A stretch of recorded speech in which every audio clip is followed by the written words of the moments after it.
Hi అందరికీ నమస్తే అండి. Good evening. అందరు బాగున్నారా? టీ తాగిరా ఫ్రెండ్స్? నాకు అది చాలా హెడేక్ ఉంది అని టీ అలవాట్లేదు కదా మనకు, అదే తగ్గిపోతుందండి. చాలామంది అయితే వీడియో కింద కామెంట్ పెట్టారు కదా అక్క కలుస్తామని. నాకైతే ఎక్కువ టైం లేదండి, అందుకే నేను వచ్చాను. ఏమనుకోకండి, మీ ప్రేమ అనురాగానికి అయితే థ్యాంక్ యూ సో మచ్ అండి. నేను తర్వాత వస్తానండి, ఒక 10 days తర్వాత అట్లా వచ్చినప్పుడైతే పక్కా నేను అందరినీ కలుస్తానండి. ఒక 2 days ఉంటే అందరినీ కలవచ్చు, మాట్లాడచ్చు అండి. తొందరలో ఏం మాట్లాడతామో ఏం మాట్లాడడానికి టైం ఉండదండి. ఓకేనా? మీరు అర్థం చేసుకుంటారని అనుకుంటున్నా. మీ అందరికీ మనస్ఫూర్తిగా ధన్యవాదాలు, అభిమానం చూపించే వాళ్ళ ప్రతి ఒక్కరికి. ఇంకనైతే కొంతమంది అక్క పండగ ఇప్పుడు కాదు కదా 4 రోజుల తర్వాత అని అడిగారు. అవును, 4 రోజుల తర్వాతనే, కాకపోతే నాకు వీలు కాదు అప్పుడు, అందుకే నేను ఈ రోజు వెళ్ళి అన్నయ్యకి కట్టాను. ఇంకా రేపు గురువారం అసలు వీలు కాదు, ఎల్లుండి వరలక్ష్మి వ్రతం, ఇంకా శనివారం పండగ.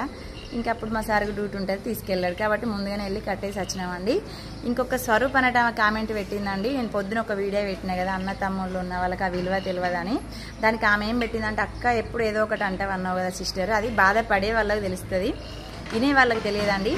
నువ్వు పెట్టిన కామెంట్ 11 లైకులు కొట్టిరు. ఆ 11 లైకులు కొట్టిన వాళ్ళు ఎవరో కూడా నాకు తెలుసు. గట్లాంటి వాటికే లైకులు కొడతారు వాళ్ళు. ఎందుకంటే ఎప్పుడు ఫోన్ చేతిలో పట్టుకొని చూసుకుంటూనే ఉంటారు. వాళ్ళకి ఏం పని పాట ఉండదు కదా, మాలాగా ఏదో ఒక పని చేస్తే బాగుండు. కానీ వాళ్ళు ఏం చేయరు, ఎప్పుడు ఫోన్ చూసుకుంటూనే ఉంటారు. ఒకటి 4 కళ్ళది ఉంటుంది, ఒక 2 కళ్ళది ఉంటుంది.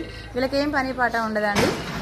ఇంకా ఇట్లాంటి వాటికి లైక్ కొట్టి ఎంకరేజ్ చేస్తారు అన్నట్టు. ఎందుకంటే వాళ్ళ తప్పులు ఏలెత్తి చూపిస్తారు కదా, కొంచెమన్నా బుద్ధి ఉండాలి కామెంట్ పెట్టే వాళ్ళకి. అర్థమైందా? తప్పైతే క్షమించురు. మీరు చేసేదాన్ని బట్టి నేను అంటానండి, నేను ఉత్తగానా ఏదైనా సరే గుర్తుపెట్టుకోండి.